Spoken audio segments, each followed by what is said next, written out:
ఇప్పుడు ఆల్రెడీ కొన్ని ఇండ్లు కూలగొట్టింది కదా బై సాబ్, మీరు ఫోటోలు కూడా ఉన్నాయి ఇక్కడ. ఇగో ఈ పేదల ఇండ్లు కూల్చేసిండ్రు. ఇప్పుడు ఈ ఇండ్లకు మరి ఇప్పుడు డబ్బులు ఇవ్వాలంటే కూడా ఆ ఇల్లుని ఎట్లా ఎస్టిమేట్ చేస్తావు? How do estimate these houses? How will you compensate these poor people?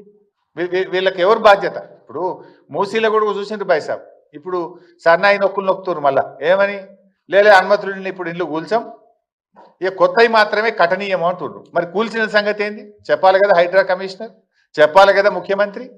Hydraa ఇండ్ల సంగతి ఏంది?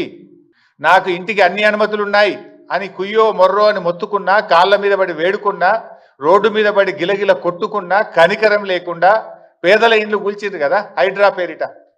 ఇప్పుడేమంటున్నారు? లేదు లేదు కట్టిన ఇండ్లు కూల్చం, ఇండ్లల్లో ఉన్నోళ్ళని కూల్చమంటివి. ఆ చిన్న పాప నా పుస్తకాలు తెచ్చుకుంటా, మా నాన్న కొనిచ్చిన వాటర్ బాటిల్ తెచ్చుకుంటా అంటే కూడా ఆ పసిపిల్ల మీద కూడా కనికరం లేకుండా ఇండ్లు కూలగొట్టారే. ఆ పాపానికి బాధ్యుడు ఎవడు? ఆ చేసిన అన్యాయానికి ఎవరికి శిక్ష వేయాలో నిర్ణయించండి. ఇప్పుడేమంటున్నారు? లేలే మేము ఇక కొత్తవి కూల్చము అంటున్నారు, ఏదో డేట్ పెడతాము అంటున్నారు. మరి కూల్చిన వాటి సంగతి ఏంటి? వాళ్ళు కట్టిండ్రు, డబ్బులు కట్టిండ్రు, పే దెమ్ ద కంపెన్సేషన్ ఇచ్చినా వాళ్ళు పడ్డ క్షోభ, వాళ్ళు పడ్డ బాధ, వాళ్ళు పడ్డ అనుభవించిన నరకమైతే పోదు కదా. తక్కువ బాధన?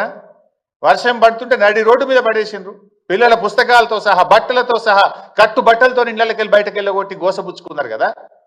ఇప్పుడు మళ్ళీ డేట్ మారిస్తే నీ నిర్ణయం మారచ్చు, కోర్టు మొట్టికాయలు వేస్తే మార్చుకున్నావు, కానీ ఆ పడ్డ క్షోభకు ఎవరు బాధ్యత వహించాలి? ఆ పడ్డ బాధకు ఎవరు బాధ్యత వహించాలి? ఆ కూలిన ఇల్లుకు ఇవాళ కంపెన్సేషన్ ఇచ్చి వాళ్ళని కాపాడుకోవాలన్నా వద్దా? అదేవిధంగా ఇవాళ మూసీలో కూడా ఇల్లు కూలగొట్టివి, నీవు చట్టం చూసుకోపోతివి, పద్ధతి పాటించకపోతివి, పార్లమెంట్ నువ్వు తప్పుదోవ పట్టిస్తేవి, ఈ కూలిన ఇళ్లకు రేపు నష్టపరిహారం ఎట్లా చెల్లిస్తావు? రేపు డెఫినెట్గా ఇవ్వాల్సిందే. బీఆర్ఎస్ పార్టీ ఊరుకోదు. ఈ బాధ ఎట్లా తీరాలి? ఎందుకు ఈ తొందరపాటి దుందుడుకుడు చర్యలు? ఆగమాగం చేసి ఇవాళ రాష్ట్రం పరుగు తీస్తున్నావు, పేదల ఉసురు పోసుకుంటున్నావు.